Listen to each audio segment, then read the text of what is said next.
Good morning. You're watching Nightline with me, Lena Hassanel. The top stories. Pakatan Harapan retains Pulai Simpang Jeram.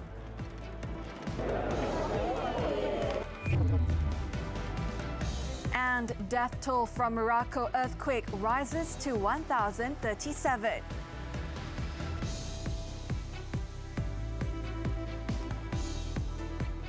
Good morning. Pakatan Harapan PH has officially won both the Pulai Parliamentary and Simpang Jeram state by-elections. The Election Commission EC declared the PH candidates as the winners for both by-elections after the official vote tallying ended on Saturday night. The Pulai parliamentary by-election was won by former Johor State Speaker Suhaizan Kayat, who triumphed with a majority of 18,641 votes. The PH candidate, who is making his 7th appearance in electoral contest, obtained 48,283 votes, while his opponent, Pakatan Nasional's Zulkifli Jaafar, had 29,642 votes, and independent Samsudin Muhammad Fauzi received 528 votes. Ini menggambarkan bahawa perpaduan dalam kerajaan perpaduan ini telah diterima baik oleh masyarakat, khususnya di Johor, dan saya kira ianya akan juga memberikan kesan yang baik kepada seluruh negara. The result was announced by returning officer Ms. Wan Yunus at 10:09 p.m. at the vote tallying centre at Dewan Jubilee in Tan Sultan Ibrahim.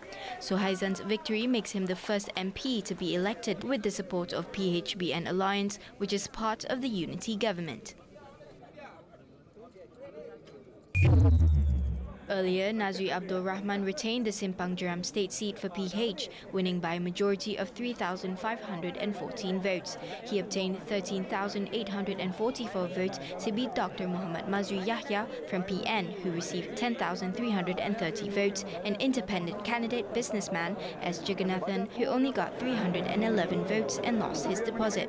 Kemenangan ini bukan kemenangan saya seorang.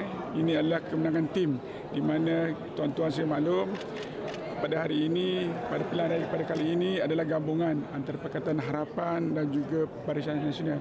The results were announced by returning officer Jamil Hasni Abdullah at 9:12 p.m. at Dewan Jubilee Sultan Ibrahim. According to the Election Commission EC, as at 6 p.m, Pulai recorded a voter turnout of 48%, while the Simpang Jeram State Assembly recorded 61%. The twin by-elections were called following the July 23rd death of incumbent, the late Datuk Seri Salahuddin Ayub. Earlier in the day, the two Pakatan Harapan candidates for the by-elections in Johor were among the first to cast their votes on Saturday morning. PH Pulai parliamentary candidate Suhaizan Kayat cast his ballot at SK Sri Melati in Taman Melati in Tampoy at 9:30 a.m, accompanied by his wife Dr. Norsham Idris. The two other candidates for the Pulai by-election, PN's Zulkifli Jaafar and independent candidate Samsudin Muhammad Fauzi, are both not registered as voters in the Pulai constituency. In Simpang Jeram, PH candidate Nazri Abdul Rahman arrived at the SJKC PHI voting centre to cast his ballot at 9:50 a.m. He was accompanied by his wife Siti Sri Azura Ahmad. Similarly, Nazri was also the sole candidate casting his ballot in Simpang Jeram. SPN's Dr. Muhammad Mazri Yahya and independent candidate S. Jagannathan are not voters in the said constituency.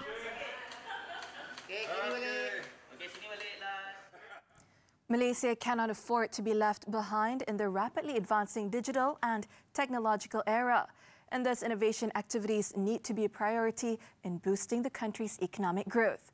Prime Minister Datuk Sri Anwar Ibrahim said that efforts to promote local innovation and technology should be intensified so that the nation can compete with neighbouring countries and the global stage.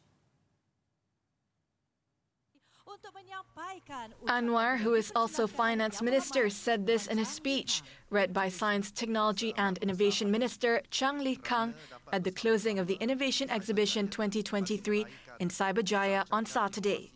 Aktiviti inovasi perlu dijadikan keutamaan dalam meningkatkan pertumbuhan ekonomi negara dan kita perlu mengambil pengajaran daripada negara-negara lain. The Prime Minister said, for example, China has increased its efforts towards innovation and that the country's innovation capabilities had reached approximately 75% of those of the United States in 2020. During the recent ASEAN-India summit in Jakarta, Anwar stated that he suggested India's remarkable success in digital penetration, especially in digital banking and finance in rural areas, be sure to benefit all ASEAN member countries. Malaysia sat at the 36th spot out of 132 nations in the Global Innovation Index in 2022. Anwar also said the data center industry needed to have the ability to switch to green energy, as it was important to encourage more parties to take sustainable initiatives and further neutralize carbon emissions. Meanwhile, Anwar said the government will also facilitate industry investment and support the adoption of technology through automation, artificial intelligence, and machine learning to enhance productivity. In line with the Madani economy framework, the Prime Minister said that the government will continue to support the research, development, and commercialization efforts of local companies and startups to help them achieve greater success and international recognition. Sudah tiba masanya kita julang dan bimbing inovator tempatan menempa nama di pasaran serantau dan merebut segala peluang yang ada di luar sana. At the same time, the government will also support local talents, particularly innovators, who wish to expand their businesses in the ASEAN region or beyond. In the meantime, Anwar said that Cyberjaya, driven by the Cyberjaya Master Plan, has the potential to become a preferred technology investment location through the participation of both local and international technology companies. The Prime Minister said the Cyberjaya Master Plan launched in 2019 as a strategy for Cyberjaya's development in line with technological advancements and innovation focuses on three main pillars: smart mobility, smart healthcare, and digital creativity. He also said recently Cyberjaya became the preferred choice of Tesla to establish its regional headquarters. According to global real estate consultant Knight Frank, Cyberjaya is a leading destination in Southeast Asia for global data center investments.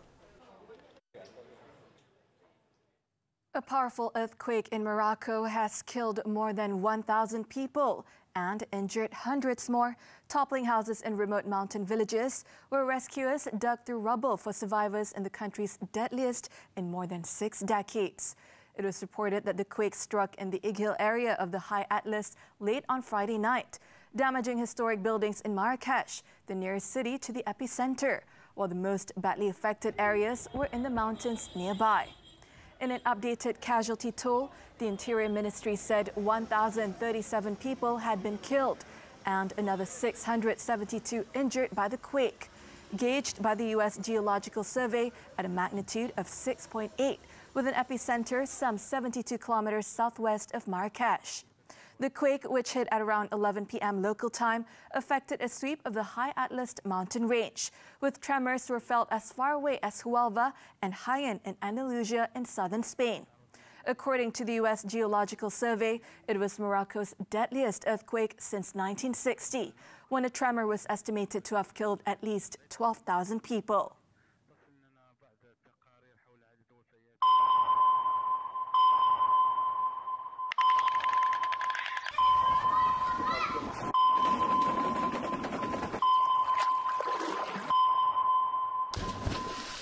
Anggota polis disahkan terkorban selepas diserang hendap sekumpulan lelaki bersenjata di Semporna. Jawab anggota polis telah terkorban. Fail Mahkamah, Rabu 9 malam di TV3 dan stream secara HD ditonton. Police have opened 2 investigation papers against former Prime Minister Tan Sri Muhyiddin Yassin over his statement allegedly containing religion, royalty and race, or 3R elements, while campaigning for Pakatan Nasional and the Pulai and Simpang Jeram by-elections.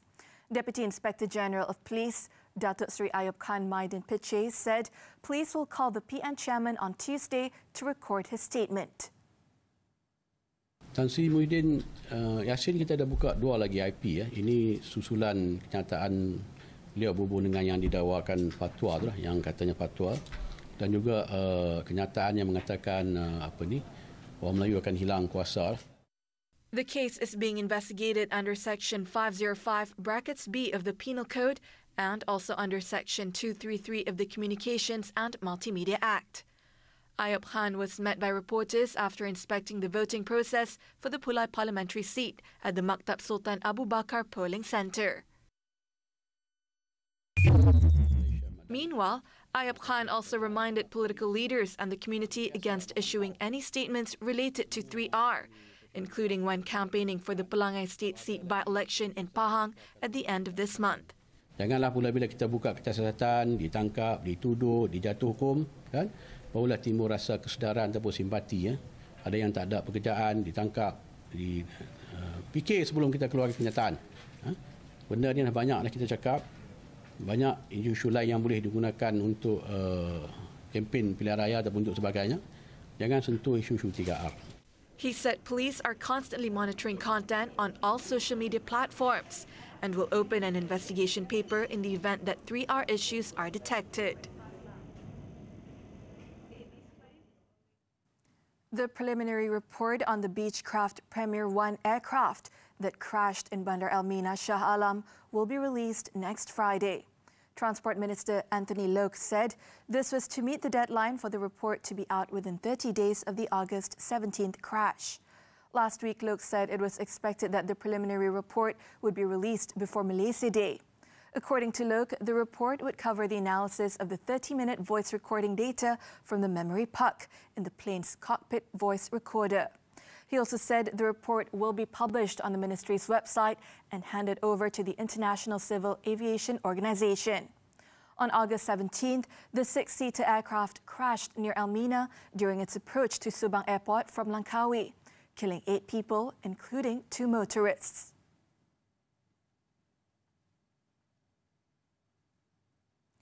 The Domestic Trade and Cost of Living Ministry has recommended that local rice in Sabah be put on the price control list to help the people of the state. Acting Minister Datuk Armizan Muhammad Ali said, for that matter, the Control of Padi and Rice Act 1994, Act 522, Rice Order for Grade and Price Control Amendment No. 5, 2008 needs to be amended.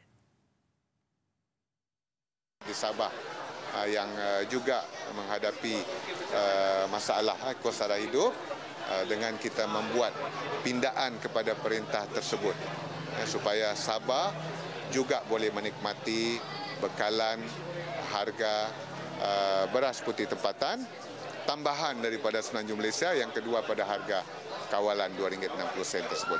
Armizan said this to reporters after visiting the Kampung Kawang Rahmah sales program in Papar, Sabah on Saturday. He pointed out that he had submitted the proposal to Agriculture and Food Security Minister Datuk Sri Muhammad Sabu and Sabah Chief Minister Datuk Sri Haji Jinor to comply with the request. He also said the local rice industry in Sabah is somewhat different from that in the peninsula. For example, the capacity of rice mills, efficiency and competitiveness of producers in Sabah is lower than in the peninsula. Armizan added that the distribution of the subsidies were also different because the rice seeds fall under the jurisdiction of the state government.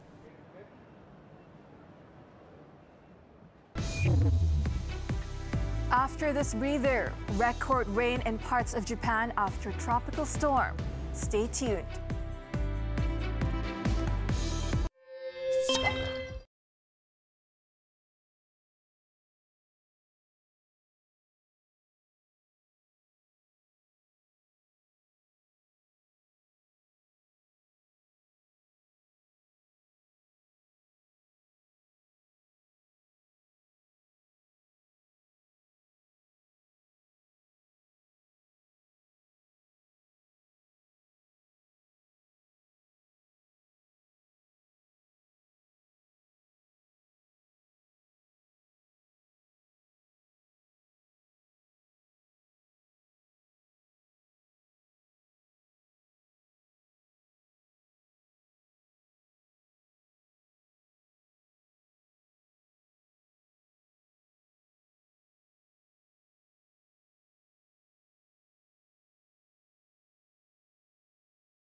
The foreign news. Indian Prime Minister Narendra Modi on Saturday made his opening address with his nameplate labelled Bharat as the leaders of the world's wealthiest countries gathered in New Delhi for the G20 summit. The gesture came days after invitations to the summit dinner were sent out, prompting rumours that official usage of the country's English name would be scrapped. Modi also announced that the G20 member states have adopted a consensus leaders declaration for their summit after prolonged negotiations on the outcome document that had been held up over a reference to the Ukraine crisis. In reference to the war, the document said all states should refrain from the threat or use of force to seek territorial acquisition against the territorial integrity and sovereignty or political independence of any state. Meanwhile, the African Union was also made a permanent member of the G20, now having the same status as the European Union. Other issues being decided on at the summit include more loans to developing nations by multilateral institutions, reform on international debt architecture, regulations on cryptocurrency, and the impact of geopolitics on food and energy security. Azerbaijan's separatist, Armenian-populated region of Nagorno-Karabakh on Saturday elected a new president as tensions spiraled between the arch rivals over the breakaway enclave. With 22 votes to 1, lawmakers in Nagorno-Karabakh's parliament elected the head of the rebel government Security Council, Samvel Shahramanyan, to succeed the outgoing leader, Arayik Harutyunyan, who stepped down on September 1st. Frustration with Harutyunyan's rule was growing amid lingering food shortages after the country closed the sole road linking Nagorno-Karabakh to Armenia. Azerbaijan, however, called the election yet another extremely provocative step and a clear violation of the nation's sovereignty and territorial integrity. Turkey also said it does not recognize the illegitimate election, stressing it was a flagrant violation of international law, including the UN Security Council resolutions and the OSCE principles. Parts of Japan have been deluged by their heaviest daily rain since records began, with reports of more than 100 landslides after a tropical storm. Officials on Saturday said Mobara City in Chiba Prefecture, which borders the capital Tokyo, recorded 392 millimeters of rain overnight, the largest amount to hit the city in a 24-hour span since the Japan Meteorological Agency began the survey in 1976. On Friday, tropical storm Yun-Yung disrupted some railway services and left thousands of households without power in Chiba, Ibaraki, and Fukushima regions. The deluge comes at the end of a rain-sodden week for East Asia, after southern Chinese cities were hit by record-breaking downpours that inundated major cities, and Typhoon Haiku toppled trees and caused flooding in Taiwan. According to scientists, climate change is intensifying the risk of heavy rain globally because a warmer atmosphere holds more water.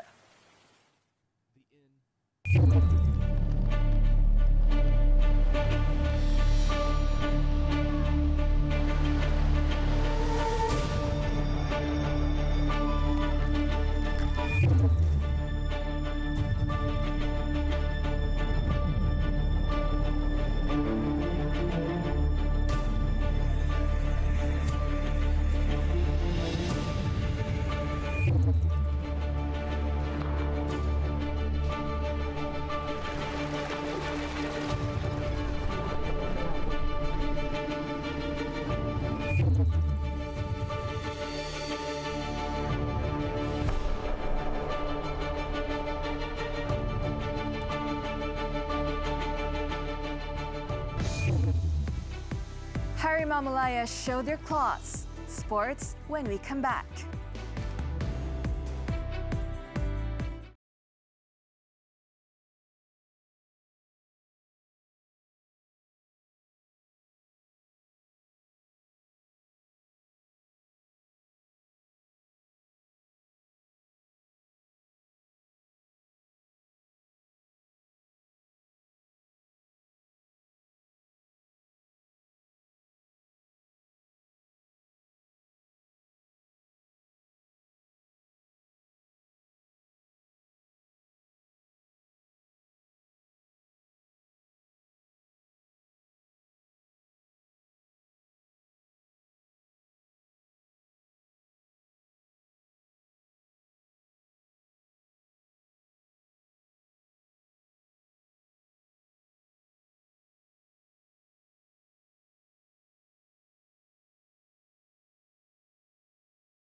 Harapan Malaya demonstrated their ability to compete with the top 100 ranked teams in the world by securing a 1-1 draw against China in Chengdu on Saturday. Forward Faisal Halim made his mark by scoring his 12th international goal with a well-placed finish past China's goalkeeper Yap Junling in the 11th minute. However, Alexander Jankovic's side responded with an equalizer in the 37th minute, courtesy of Lin Liangming's powerful strike. The second half saw China controlling possession as they searched for a second goal.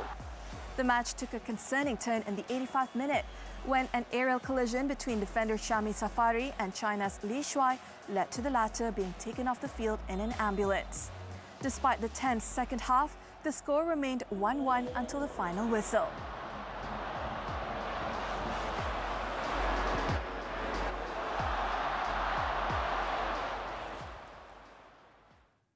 Moving on to badminton. Men's doubles Aaron Chia, So Hui-yik are through to the final of the China Open. In the semi-finals on Saturday, Aaron Hui-yik upset reigning world champions Kang Min-hyuk, So Sung-jae of South Korea.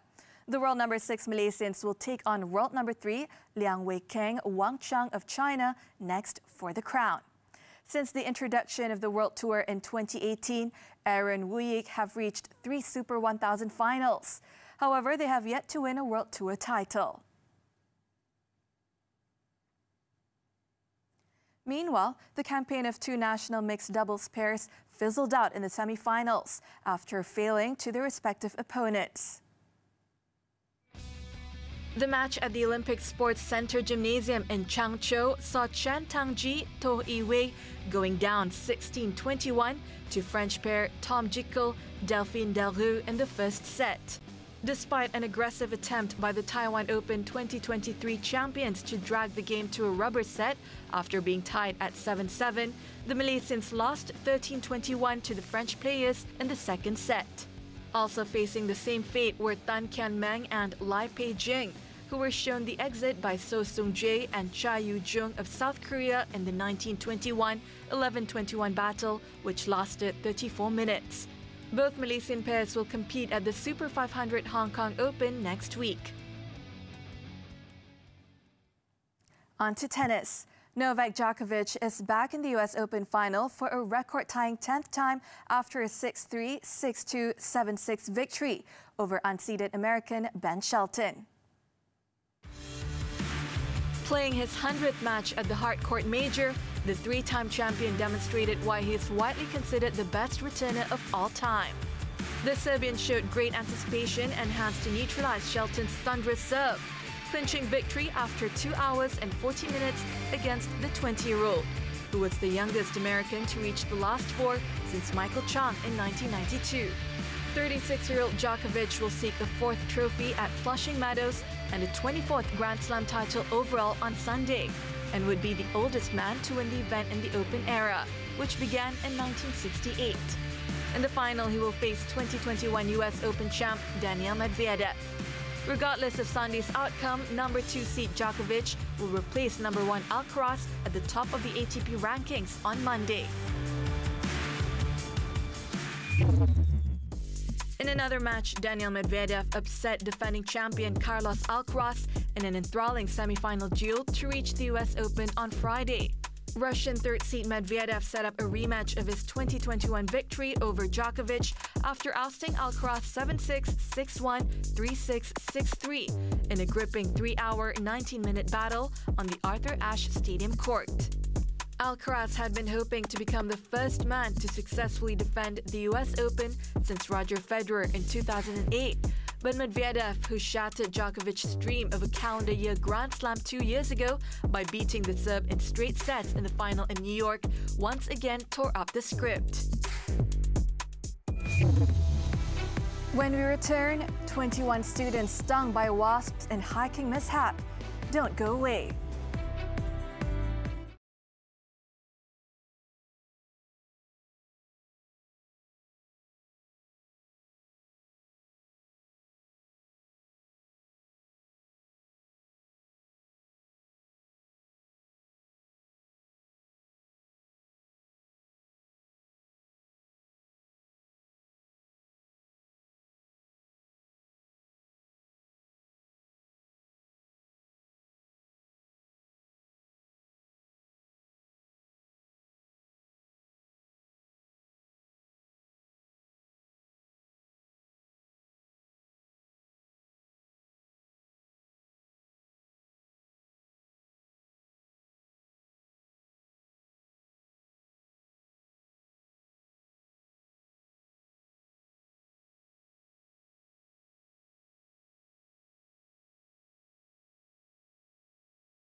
Kembara Kenali Borneo heading towards Miri on Saturday, Yang di-Pertuan Agong Al-Sultan Abdullah Riayatuddin Al-Mustafa Billah Shah and Raja Permaisuri Agong Tunku Azizah Aminah Maimunah Iskandariah spent time mingling with the immigration personnel at the Sungai Tujuh Immigration, Customs, Quarantine and Security Complex ICQS in Sarawak. Al-Sultan Abdullah, who was driving a four-wheel drive vehicle and accompanied by Tunku Azizah, stepped out of the vehicle to present themselves their passports for immigration stamps at the Brunei-Sarawak border. The region of Pahang, Tengku Hassanal Ibrahim Alam Shah and Tengku Panglima Raja Kul Tengku Amir Nasir Ibrahim Shah were also in the royal entourage. After leaving the ICQS, Their Majesties and the royal entourage were warmly welcomed by the people of Sarawak, who had been waiting along the roadside to the Miri Handicraft Centre, which was their first stop in the city. The overwhelming presence of people had resulted in a delay in the arrival time of Their Majesties at the Miri Handicraft Centre, which was planned for 11:45 a.m. It was remarkable to witness the public celebrating Their Majesty's arrival, waiting by the roadside dressed in traditional attire that represented diverse Sarawakian ethnic groups like Kayan, Klabit, Kenya, Kedayan and Iban. Some of them also enthusiastically performed traditional dances as the convoy passed through the streets in the residential area.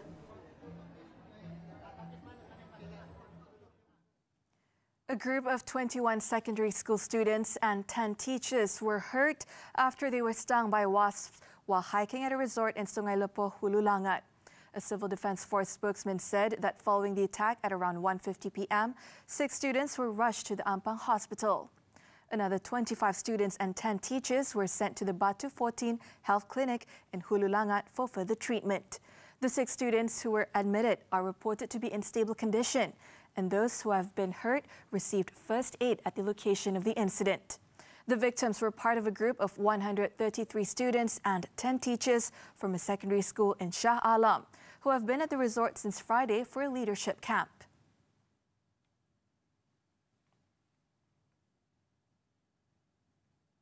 As we wrap up Nightline this time around, let's take a look at Mount Fuji, the 3,776-meter mountain, which straddles the Yamanashi and Shizuoka prefectures in eastern Japan, as it sees a surge in inbound tourists wanting to climb the iconic landmark.